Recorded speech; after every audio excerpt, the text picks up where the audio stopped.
ఎప్పుడన్నా మైక్ ఇచ్చారా? ఎప్పుడన్నా తనుకే కాదు ఎక్కడికైనా వచ్చాడా? వస్తే నేరుగా పరదాలు కట్టుకొని వచ్చేవాళ్ళు. విమానంలో వస్తే చెట్లను నరుక్కుంటా వచ్చేవాళ్ళు. ఎవరికి మైక్ ఇచ్చేవాళ్ళు కాదు.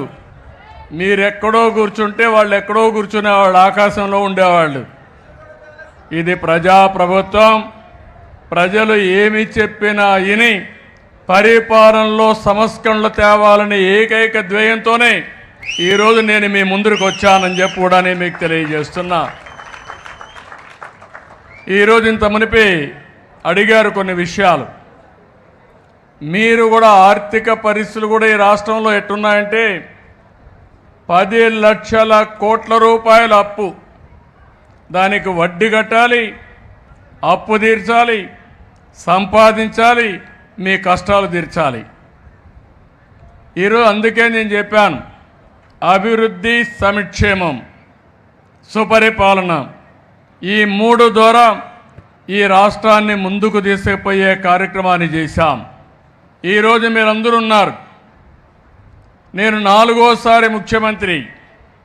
4వసారి ఎప్పుడు కూడా నాకు ఇన్ని ఇబ్బందులు కనపడలేదు. నాకే వెసులుబాటు దారి కనపడడం లేదు. అంటే అంత రాష్ట్రాన్ని పూర్తిగా విధ్వంసం చేసే పరిస్థితికి వచ్చారు. ఆ రోజు ఈరోజు చెప్తున్నాను, నేను ఈరోజు ఆలోచిస్తాను, రేపు ఆలోచిస్తాను, ఎల్లుండి ఆలోచిస్తాను. ఇప్పుడే ఒక మిత్రుడు అన్నారు, 2004లో కానీ మీరందరూ ఓట్లేసి నన్ను గెలిపించుంటే ఈరోజు హైదరాబాద్, ఆంధ్రప్రదేశ్ ఎక్కడుందో మీరే ఒక్కసారి ఆలోచించుకోవాలి. 2019లో మళ్ళీ ఆ రోజు కూడా గెలిపించుంటే మళ్ళీ విభజన జరిగిన రాష్ట్రాన్ని మనం అగ్రస్థానంలోకి తీసుకుపోయేవాళ్ళం. అందులో కొన్ని తప్పులు నావి ఉన్నాయి. మీరు కూడా ఎక్కడికక్కడ ఓకే వేరే వాళ్ళు వస్తే ఏదో ఉద్ధరిస్తారనుకుంటారు. మళ్ళీ ఇదంతా కూడా చూస్తే వైకుంఠపాళి మారి పైకి ఎక్కడం, కిందన పడడం, మళ్ళా నేను పైకి తీసుకెళ్ళడం, ఇది ఒక అలవాటుగా మారిపోయింది. ఈరోజు గుజరాత్ ఉంది, 20 సంవత్సరాలుగా ఒకే ప్రభుత్వం ఉంది. మోడీ గారు సీఎంగా ఉన్నారు. ఆయన కంటే ముందు కూడా గవర్నమెంట్ ఉంది. మళ్ళా ఆయన సీఎం కొనసాగాడు. ఇప్పుడు ఆయన పీఎం అయ్యాడు. ఆ రాష్ట్రంలో బీజేపీ గవర్నమెంటే ఉంది.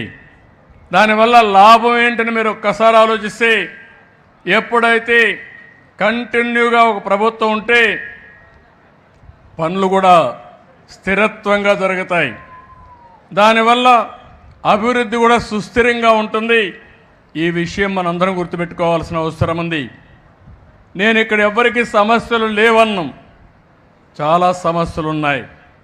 ఆ సమస్యలన్నీ కూడా మీరు చూస్తే ఈరోజు ఈ మీటింగ్ ద్వారా చెప్తున్నాను, ఈ ప్రభుత్వం నేను వస్తానే పేదల పింఛన్లు 3000 నుంచి 4000 పెంచాను. ఆ 3000 కూడా ఎవరిచ్చారు? 200 నుంచి ఒకేసారి 2000 రూపాయలు చేసింది నేనే చేశాను. అంత మునుపు కూడా పింఛను ప్రారంభించింది ఎన్టీ రామారావు గారు ప్రారంభించారు. ఈరోజు 4000 రూపాయలు పింఛను చేసి పింఛను ఏప్రిల్ నుంచి ఇస్తానని, ఏప్రిల్ నెల నుంచే మీకు పింఛను ఇచ్చిన ఏకైక ప్రభుత్వం ఈ ప్రభుత్వం. మీకు ఒక్కరికే కాదు, ఇప్పుడే ఇక్కడ దివ్యాంగులు ఉన్నారు. 3000 నుంచి 6000 పెంచాను. 500 నుంచి 3000 చేసింది నేనే చేశాను. ఇప్పుడు 3000 నుంచి 6000 చేశాను. ఇప్పుడే ఇంకో పక్క ఎవరైతే కిడ్నీ పేషెంట్లు కానీ ఇలాంటి వాళ్ళు ఉంటే వాళ్ళకి 10,000 ఇచ్చాం. కొంతమంది ఇంట్లో లేయలేక